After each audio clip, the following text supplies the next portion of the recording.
What's success for you in this campaign? What's success? Well, to win is one is the goal. That's not going to happen. Don Luskin, who's your pro-stock market candidate? I mean this in all seriousness, Larry.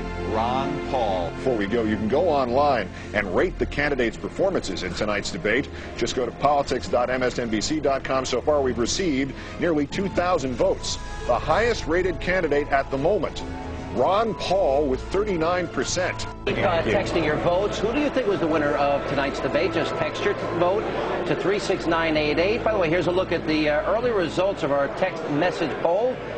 First place, Ron Paul, surprisingly, 30%. But I got to tell you, I have never seen so many viewer emails urging us to get a candidate on our air as I have with this particular gentleman. Our mailbox is consistently flooded with these reports. I am Vice President of Global Communications and Public Affairs here at Google. I have a couple of announcements as we get started. I know we're pretty full, indeed overflowing here. I'm pleased to say, or I'm impressed to say, that we've never gotten so many questions on our Dory system for a presidential candidate who has visited Google. Clinton, Barack Obama, Rudy Giuliani, McCain, 4 candidates in the race for the Oval Office. But when it comes to raising campaign cash, guess who is hitting a home run with the military? Michael Barone is a senior writer for U.S. News and World Report and also our Fox News political analyst. And I've got to tell you, they gave me 5 guesses. That's really nice graphic there. You decide I'll wait. They gave me 5 guesses and I couldn't get it. So who does the military love?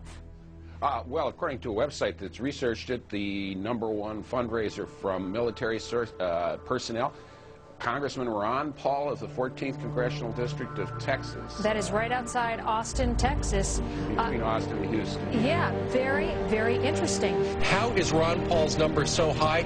We've had so many emailers say that clearly some online communities are messing with the outcome. We have lived as if in a trance. We have lived as people in fear. And now, our rights and our freedoms in peril, we slowly awaken to learn that we have been afraid of the wrong thing. Therefore, tonight have we truly become the inheritors of our American legacy. For on this first full day that the Military Commissions Act is in force, we now face what our ancestors faced at other times of exaggerated crisis and melodramatic fear-mongering, a government more dangerous to our liberty than is the enemy it claims to protect us from. Listen to this. Over the weekend, before leaving town for a month-long vacation, the democratically controlled Congress handed President Bush exactly what he wanted, more than he asked for even.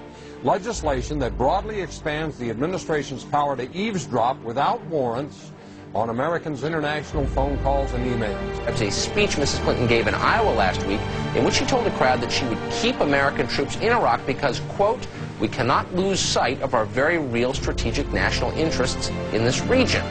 And yet at the same time, her campaign put out a press release boasting that, quote, Hillary Clinton announced her plan to end the war in Iraq and urged President Bush to act immediately. They can't both be true. If we have actionable intelligence about high-value terrorist targets and President Musharraf will not act, we will. We need a hybrid army.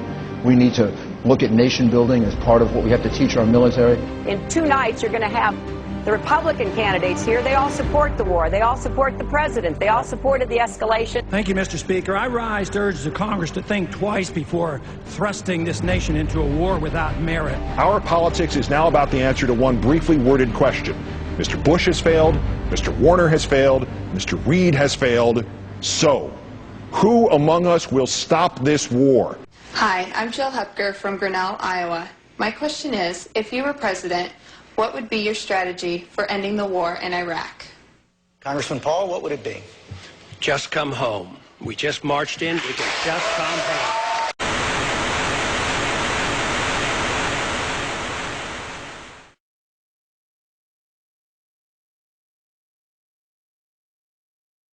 And I don't know why we can't rally around with around this very simple approach of saying, you know, we all take the same oath of office to obey the Constitution. We got ourselves into trouble because we disobey the Constitution. We could get back on track by merely living up to our oath of office.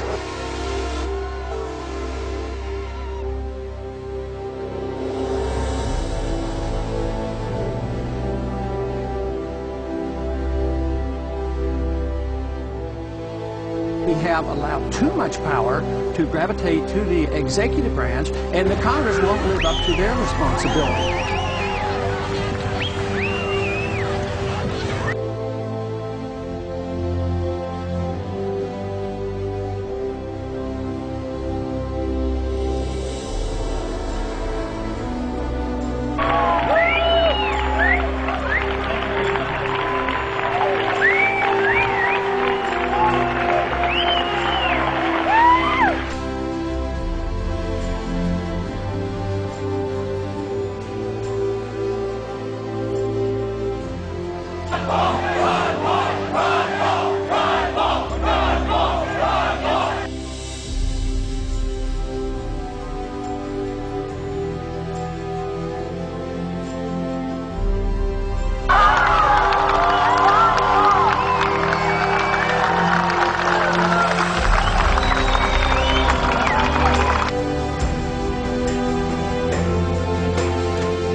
The goal of government is to be the policeman of the world, you lose liberty.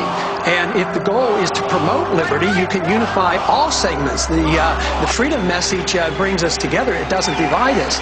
I believe that when we overdo our military aggressiveness, what it does, it actually weakens our national defense. I mean, we stood up to the Soviets. They had 40,000 nuclear weapons. Now we're fretting day in and day night about third world countries that have no army, navy, or air force, and we're getting ready to go to war. We can achieve much more in peace than we could ever achieve in these needless, unconstitutional, undeclared wars.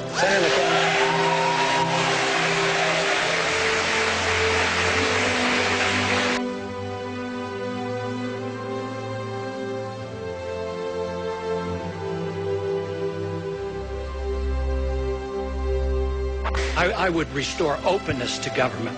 I do not think in this country we should have secrecy of government. The purpose of government is to provide privacy for the people. I would never use executive privilege to deny information to the Congress. Get off your couches, people. This is our country.